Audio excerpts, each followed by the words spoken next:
and it feels just like a song by a band called King Mud, a song called Rat Time. Like it's just dirty feeling. All of it has a little bit of grit and filth to it, and I'm here for it.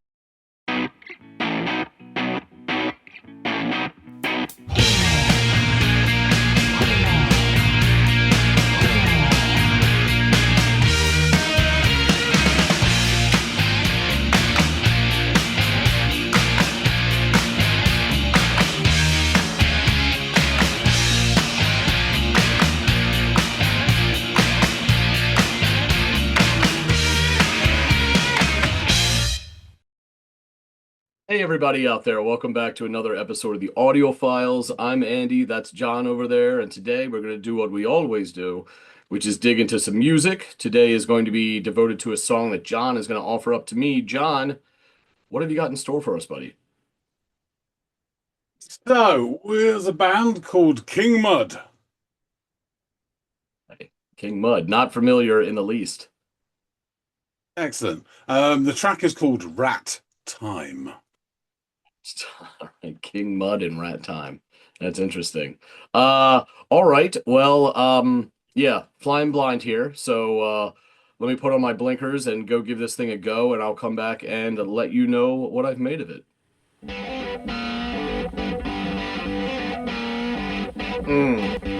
Yeah, I'm liking that.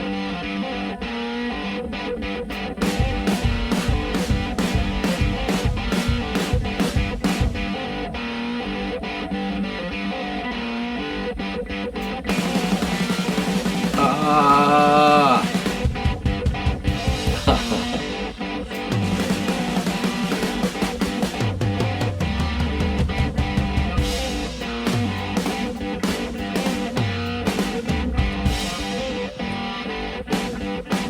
Oh, this is so good.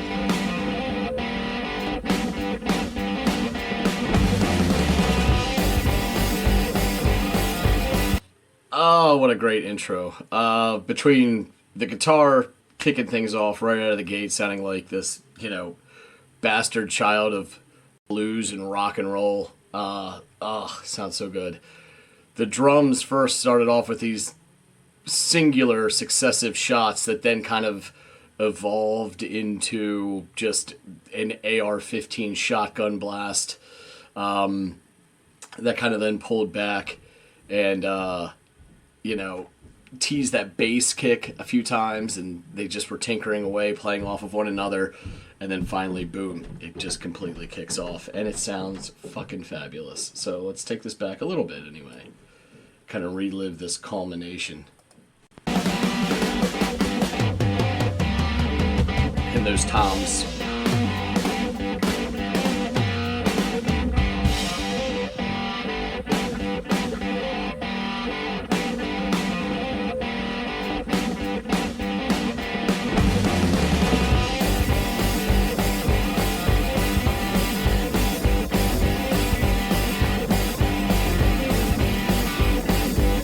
Down the road, you're stopping on my baby. It's a 20-pound candy. I can feel your heart shake, baby.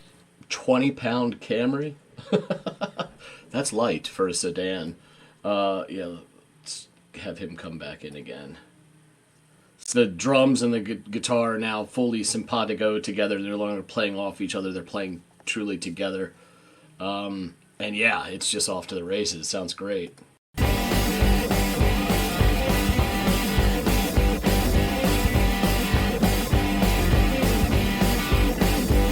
Down the road, you're stopping on my baby. It's a 20-pound candy. I can feel your heart shake, baby. Yes, I can feel you in it. I like the way you change that, baby. Yes, I like the way you move. Like to roll and tumble with you, baby. Yes, I like to feel your groove, baby. It's the right time. Hey, baby, in the night time. Hey.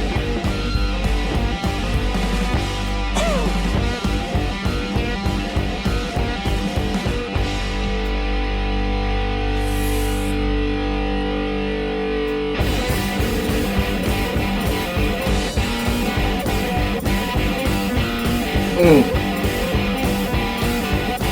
I really need you, baby. I gotta get me this sounds like a, pardon me, like a different voice altogether. Both voices, if I'm right about that, are, I mean, they're perfect for this kind of music.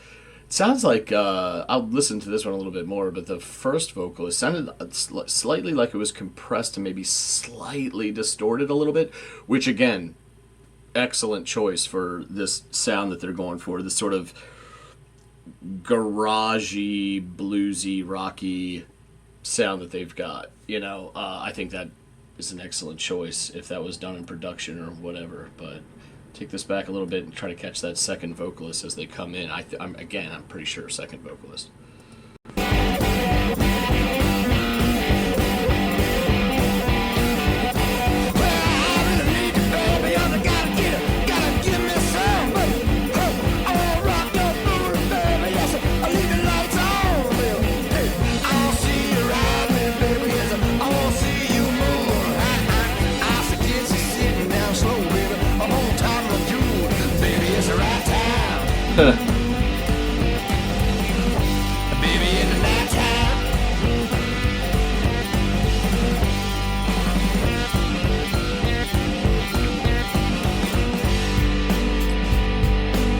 Okay.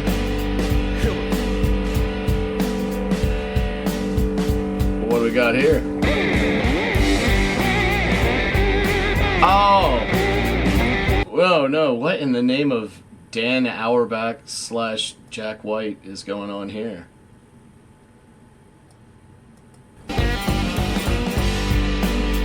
Okay.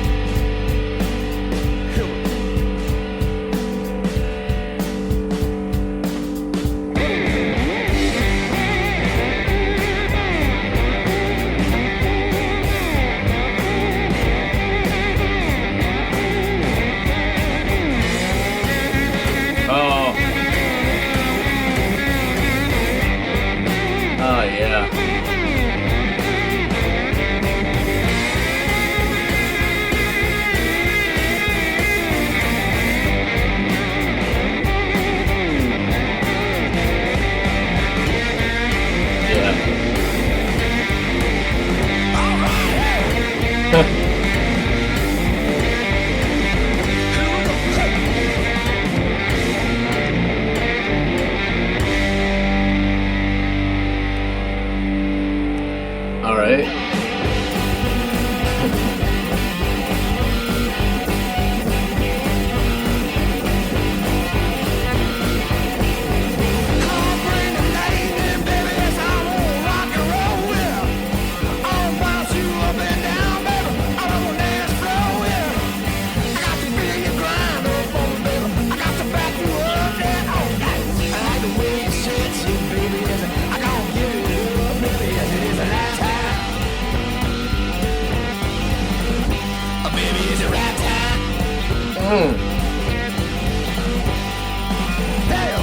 Those drums are so good.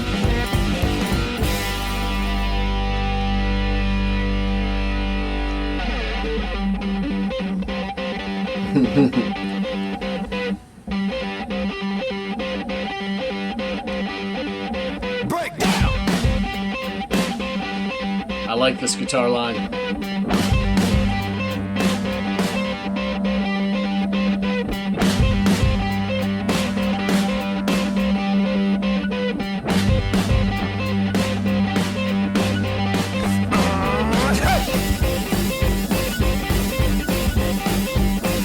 Ooh, this is just fun, man. Baby, it's a rat time. All right, what you doing, baby? Baby, it's a rat time. Oh, baby, it's a rat time. Feels good. Oh, yeah. Baby, it's a rat time. Hey, not too fast. Not too fast now. Baby, it's a rat time. Slow.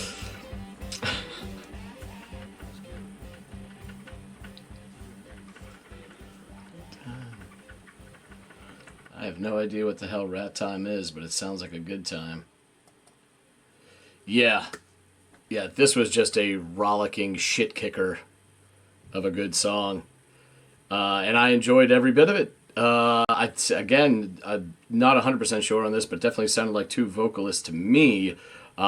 both of whom did a fabulous job with this track. The guitar, fucking fabulous. I mean, come on, man. Drums really held steady throughout this whole thing, kind of kept everything moving at this, near breakneck speed that they've got going on here. There's something about this song that I don't know. It made me feel like I was about to just shit was kicking off. Like I was about to be in a bar fight, or flying down some freeway on the back of a motorcycle. It was just gritty, and I think obviously this dirty blues, garagey, rocky thing certainly lends itself to all those feelings, and the sound that they created here is a perfect example of that. And it's for me, it's hard to listen to this and not instantly get moving, and the rhythm sections in these kind of bands really make these songs have life. And the guitar, both the main riff throughout this, that lead, and that higher motif towards the end, all of it was great. So everybody did their part. Everybody was lifting up their side of the couch on this move, and it just sounded fucking fabulous. This is a really fun time. I don't know what Rat Time is, definitively, but it sure conjures a lot of fun, because I had a blast with this one. So let's get back and learn more and discuss it with our old pal John. So Charles Fanton, the notorious Lytton, he's back. So you got to listen to Rat Time by King Mud. In the words of that famous film, tell me more, tell me more. Oh, you Brits and your monarchs. King Mud, huh? This is King Mud and Rat Time. Oh, I think you had to have a certain day to try and push back somebody you believe is a monarch. So, Yeah, let's go easy.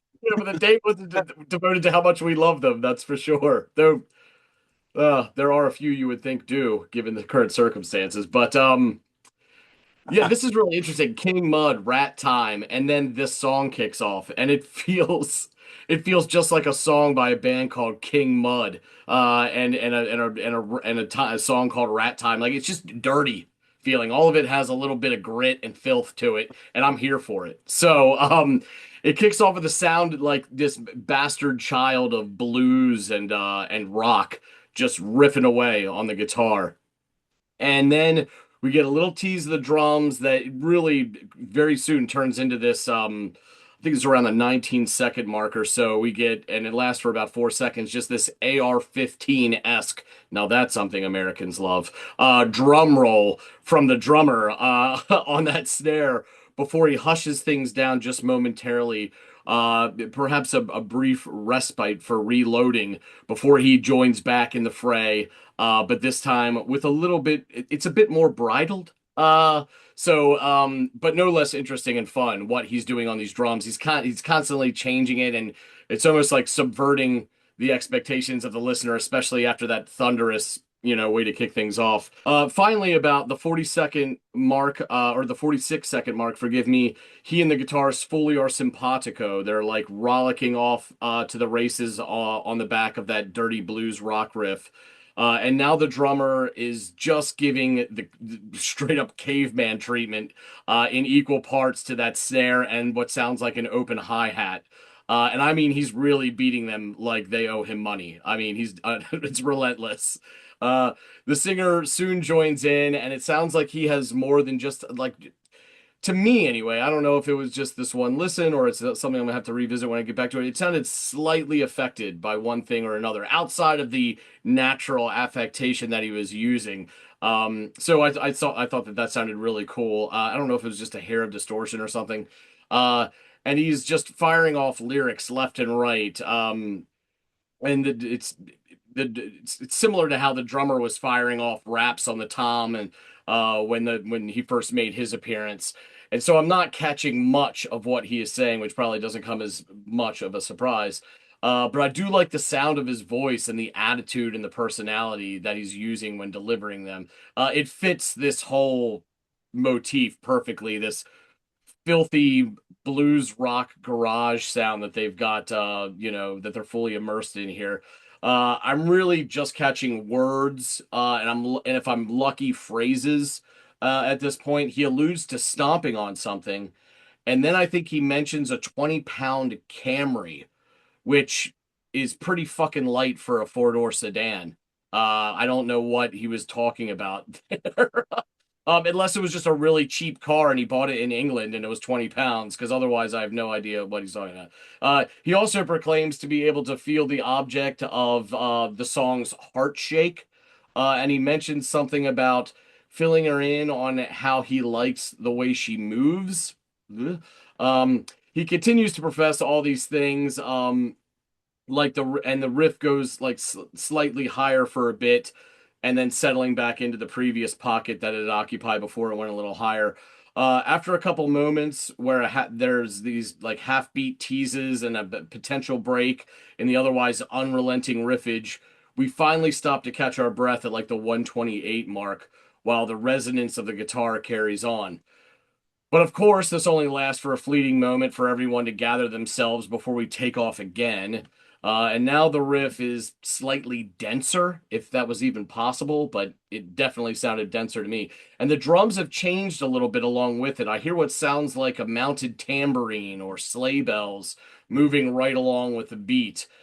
And now the next stanza of lyrics kicks off, and I can't help but notice what appears to be a new voice taking the reins here. Similar style, attitude, personality that I mentioned with the first one, but the voice is a little bit different. So I don't know if that's a different singer or this guy is just can throw his voice a little bit more than I had expected, but it sounds different from what I got earlier in the track. Luckily, like I said, it's no less animated or attitudinal in its delivery, all gruff around the edges and equally affected. Unfortunately, this also means that he's like no, it's not a lot, it's no easier to comprehend this delivery. So I'm picking up on some bits as I did with his counterpart. I think he proclaims to be the leader, and that Baby has to give him some. I suppose that's one way of propositioning someone, though it comes off a little entitled. If I'm not mistaken, I think he then conveys that he will rock her booty, and leave the lights on, which is really charming. You know what I mean? If she's good looking enough to leave the lights on, that's a hell of a compliment. I say that tongue firmly in cheek. Soon enough, we get another round of, that baby, it's a rat time, baby in the nighttime, which is, I guess, the chorus for this track. Then they begin to switch things up and slow them down just slightly around the 215 mark. This gives way to some serious, like, shades of Dan Auerbach or Jack White, like, guitar lead. I mean, all of this already kind of did, but the lead just really cemented it for me. And which, by the way, two of my favorite more recent guitarists in rock and roll. So this was lovely, and it was also equipped with the occasional hoop and holler, which is almost a prerequisite for a song of this nature. We get another pregnant pause with the remnants of that guitar resonance, and that's filling the void. And it's only a matter of time before shit kicks off again. Spoiler alert! It does as riffage and skin pounding commence. We get treated to yet another verse and chorus reminding us of the fact that it is rat o'clock. And then things cut out again at the 357 mark before the lone guitar comes riffing back in, kind of like a pugilist letting his opponent know that there's still some fight left in him despite it being later in the rounds. But instead of all that, shit kicking, this is it's a little bit more of an interesting breakdown portion, accented by the occasional snare strike that slowly blossoms into something full blown and splashy from the drums, coupled with some sonic blasting from that guitar. And this slowly fades out as the fellows repeat the chorus. Yeah, this was a big ball of dirty, filthy energy, and I really, really enjoyed it.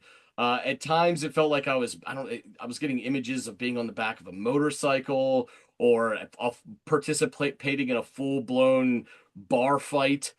Fuck, even robbing a bank. It all had this like lascivious nature to the sound that made you think of these kind of acts that this would be the perfect soundtrack for. I can't tell you how many like biker bar brawls I've seen where a song like this is just kicking off in the background as bottles and chairs are being broken and pool cues are being used to stab individuals. Wholesome shit. But come on. It was great. So yeah, had all this gritty garage blues rock aesthetic going on, and I'm totally here for it. So please tell me more. Brilliant. Yeah, this is a lot of fun. Um, so not a lot about this band really, because they're yeah, and not a lot about the components and how it comes. So this King Mud is a project featuring members from two separate bands. Um, and this is just one thing that happened, and they've just done this album, and that's it. But they're all most of them are like two-person bands in a rocky blues type way, which is Black Keys and White Stripes, I guess, as well. Sort of prototype. So Yeah. this features members from bands. They teamed up for an extended jam session. They did a little bit extra, and the result is called the Victory Motel Sessions. It was released in 2016, and it features Freddie J. the Fourth, or Ivy, on vocals and guitar, and Van Campbell on drums, percussion, and backing vocals. The album also featured Parker Griggs, who's the guitarist and singer with Radio Moscow that we covered recently. And he guests on a couple of tracks, not this one. Jackson Lee Swain, bass, Patrick French, blues harp, Alex J. Golvin, Hammond organ, and Wojciech Pilchowski, bass on Smoked All My Bud, one of the tracks on the album. So, and that's as much as you get on King Mud. Oh, wow. That is the information. So, Freddie J. the Fourth is from a band called Left Lane Cruiser. I don't know if you've heard of them. They are like a heavy version of Black Keys. Okay. Yeah, I've got a few of their albums digitally. Let me just get those lined up when I tell you about it. So, because you're going to enjoy this. Here we are. Right, so Left Lane Cruiser are an American band from Fort Wayne, Indiana. They're described, hold the presses, blues rock, rockabilly, and punk blues. The band comprises of Frederick Joe Evans IV on slide guitar and vocals, with Bren Beck on drums and backup vocals. It's John, it's funny that you said rockabilly, because even though the song wasn't rockabilly, the tones, I was like, man, they could probably nail a rockabilly song here and that. So yeah, go on. That's funny. So they were formed in 2004, and they have released 12 studio albums. The song Waynedale from their third album, All You Can Eat, was used on episode 8, season 3 of Breaking Bad. Oh, okay. I should look up that episode to see what happened in it, but it's probably a bar fight. Yeah, so I've got 3 of their albums digitally. Claw Machine Wizard. Oh no, I've got 4. All You Can Eat. Beck in Black. And Junkyard Speedball. And if you go into them, you don't really need more than a couple of their albums to know what they're on about. Lost My Mind, Hip Hop, 24 Hour, Weed Vodka, Cracker Barrel, Pig Farm. These are all the tracks, at the Denny's. Going to another one of their albums. Bear with me a sec while the vault catches up. First song's called Cracker Lacquer. Yeah, Hardworking Man, Black Lung, Broke Ass Blues, Waynedale, and Poop Deflex. Really funny stuff. They have a sense of humor, and they're like a heavier version of Black Keys. It's good stuff. It is good stuff. So the other member, which was Van Campbell, is from the Black Diamond Heavies, which I doubt you heard of either. A very similar sort of band, really. They are a United States blues rock band originating from Nashville, Tennessee, formed in 2004. So it was a good year for absolutely bug-ass crazy blues rock bands. So they Yeah. started as a three-piece. John Wesley Myers, aka Reverend James Legg, on keyboard and vocals. Mark Porkchop Holder on guitar, harmonica, and lead vocals. It's great to have a nickname, Porkchop. Yeah, And it is. Van Campbell on the drums. In 2006, Holder left the band on Porkchop after being discouraged with the hardships of life on the road. Myers and Campbell decided to continue the band as a two-man act. Very shortly afterwards, they signed their first record deal. Sorry, Porkchop. They have since released 4 studio albums. The second album of theirs was called A Touch of Somebody Else's Class, and it was produced by Dan Auerbach at his Oh, Akron Analog Studios. Unfortunately, on the 13th of March this year, guitar and harmonica player Mark Porkchop Holder died at the age of 52. I had a quick look, and it was in the like Chattanooga Press or something, local thing. It didn't say how he died. You could tell he's a big old unit, so I think he might have had some medical problems. I mean, yeah, yeah. Porkchop is not an underestimation, you know. However, I mean, nice writer about him. Seems like he was a nice guy, big old family, and they're all obviously devastated because 52 is a young age, isn't it? It really Of course, is. yeah. I've only got one album by Black Diamond Heavies called Every Damn Time. When you go on it, it's called, the tracks are Fever in My Blood, All to Hell, Let Me Coco, Poor Brown Sugar, White Bitch, and the last track is I Guess You Gone and Fucked It All Up, which is obviously a ballad. Of course. A lot of fun, as you can imagine. So there's a few reviews of this album, but not so much on the mainstream. We're getting more. So Blues Rock Review, which is a respected publication in this field, they said Victory Motel Sessions is overflowing with impressive guitar riffs full of soul. Rat Time, the first track, gets the album revved up with notes of inspiration from ZZ Top. King Mud's Victory Motel Sessions will make you want to drive fast down a country road in a truck with big tires with the windows down. This album is a great example of what blues rock should be, and each track will leave you excited for the next. The guys of King Mud collaborate naturally and created a great album. There's a website called The Fire Note, and they wrote, the debut release from King Mud is raw, muscular, and full of distorted hard blues rock that will have you grinding your own air guitar in minutes. The music stands up for itself here, as lead track Rat Time is a 5-minute gutbuster that showcases King Mud's skills instantly. Victory Motel Sessions is full of memorable riffs and some great bluesy jams. So if that's your thing, don't miss out on checking out this record. And this publication, I think they're called I-94 Bar, and the guy reviewing it's called The Barman.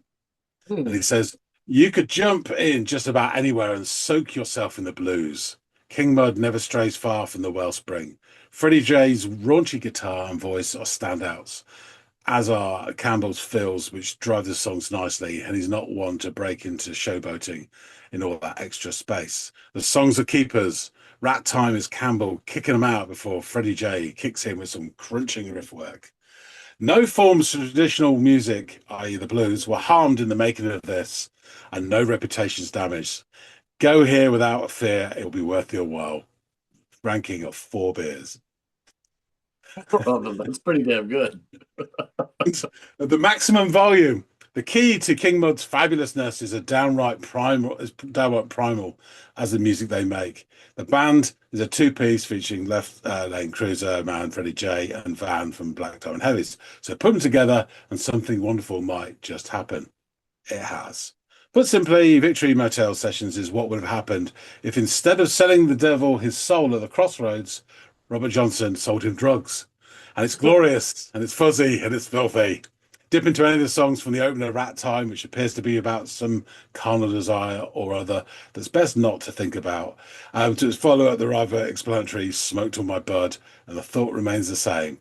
Damn, Delta Blues ain't usually like this. Okay, so I'll just go through the lyrics. I put here in my notes, starts off, drums a go-go. Down the block, stomping on my buppy. It's a 20-pound Camry. Oh, I can feel your heart shake, baby. Yes, I can feel you in. Oh, along the way, it's changed then, baby. Yeah, I like the way you move. I like to roll and tumble with you, baby. Yeah, I like to feel your groove. Baby, it's a rat time. Baby, in the night time. Ooh, well, I'm the lead, baby. You gotta give me some. Oh, I'll rock ya full, baby. Yes, I'll leave the lights on, babe. Hey, I want to see you ride me, baby. I want to see you move. Aha. I forget you're sitting there sore, baby. I'm on top of you. Baby, it's a rat time, baby in the night time. All right, yeah, here we go. Yeah, guitar break. So, yeah, this next, I hesitate to call it a verse, is problematic in terms of, no one knows what he says. Come bring the lightning, baby. Yeah, I want to rock and roll. Yeah, I'll bounce you up and down. I want to slow.